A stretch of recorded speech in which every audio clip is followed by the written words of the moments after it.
পাওনা টাকা নিয়ে গুলি ও কুপিয়ে খুনের ঘটনা। যুবককে খুন করা হয়েছে বলে জানতে পারা যাচ্ছে। যে অভিযোগ সামনে আসছে, বাঁশবাগান থেকে যুবকের মৃতদেহ উদ্ধার হয়েছে। টাকা লেনদেনের বিরোধী এই খুন বলে আশঙ্কা প্রকাশ করা হচ্ছে। বাঁশবাগান থেকে যুবকের মৃতদেহ উদ্ধার হয়েছে। আরো বিস্তারিত জানবো, সন্দীপ রয়েছেন প্রতিনিধি ফোন লাইনে। সন্দীপ, কি অভিযোগ সামনে আসছে, কিভাবে এই খুনের ঘটনা, কি কারণে এই খুন? দেখো, বসিরহাট থানার যে ফতেপুর এলাকা থেকে গুলিবিদ্ধ অর্থাৎ কোপানো এক যুবকের মৃতদেহ উদ্ধার হয়েছে। বছর 25 আসাদুল গাজী। এই পেশায় শ্রমিকের কাজ, অর্থাৎ কলকাতায় থাকে, সপ্তাহে বাড়ি আসে। গতকালকে রাত্রিবেলা কিন্তু বাড়ি এসেছিল। বাড়ি আসার পরে স্থানীয় এক যুবক, যার বিরুদ্ধে অভিযোগ, অর্থাৎ মৃতের পরিবারের যে অভিযোগ করছে তারা, যে আমির গাজী বলে একজন আছেন, তিনি ডেকে নিয়ে যায়। তারপর তো তার খোঁজ পাওয়া যায় না।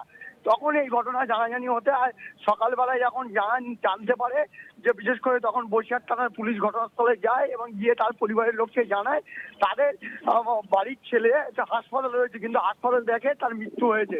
এই নিয়ে কিন্তু শুরু হয়েছে তদন্ত।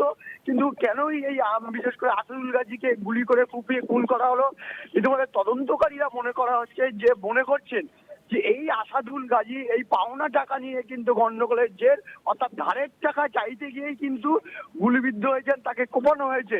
ইতিমধ্যে তার ক্ষতবিক্ষত যে দেহ উদ্ধার হয়েছে, স্থানীয় বাসিন্দারা মৃতের খবর জানতেই কিন্তু ক্ষোভে ফেটে পড়ে। রাস্তার উপরে ট্যাগ জ্বালিয়ে বেঞ্চ বেঁধে অবরোধ শুরু করেছেন এবং দুষ্কৃতীদের অবিলম্বে গ্রেফতারের দাবিতে। যে অভিযোগটা বারবার উঠছে এই আমির গাজী এবং তার পরিবারের লোকের বিরুদ্ধে, এর আগেও কিন্তু একাধিক অভিযোগ ছিল।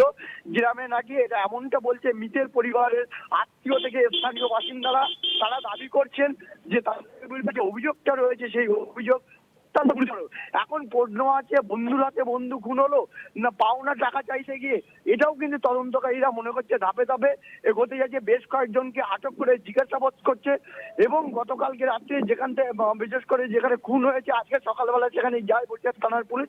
সেই জায়গাটাকে ডমিনেট করে, অর্থাৎ সেই এরিয়া ডমিনেট করার পরে প্রত্যক্ষদর্শীদের বয়ান রেকর্ড করছে। এবং এই খুনের মোটিভ কি, অ্যাকচুয়ালি পাওনা টাকাকে কেন্দ্র করে খুন করা হলো না এর পিছনে অন্য কোনো বিগত দিনের শত্রুতার জেরেই খুন হলো, বিশেষ করে আসাদুল গাজী, সবটা তদন্তকারীরা মঞ্চে ধাপে ধাপে এগোতে চাইছে। আটক করে জিজ্ঞাসাবাদ করার পরে জানা যাবে এই খুনের আসল রহস্যটা কি রয়েছে। ইতিমধ্যে মৃতদেহ কিন্তু ময়নাতদন্তের জন্য বসিরহাট স্বাস্থ্য জেলার পুলিশ বিভাগে পাঠানো হয়েছে এবং মৃতের পরিবার তারা দাবি করছেন তাকে পরিকল্পনা করে তাদের বাড়ির ছেলেকে হত্যা করা হয়েছে। তার পরিবারের স্ত্রী এবং একটি সন্তান রয়েছে, তারা অসহায় হয়ে পড়েছে। এই এলাকায় ভালো ছেলে হিসেবে পরিচিত এবং শ্রমিকের কাজ করতো কলকাতার, বাড়িতে ফিরে এসে এই ঘটনা ঘটেছে। গতকালকে রাত্রিতে নিখোঁজ ছিল, আজকে ভোরবেলা তার মৃতদেহ ওখান থেকে উদ্ধার করে বসিরহাট থানার পুলিশ।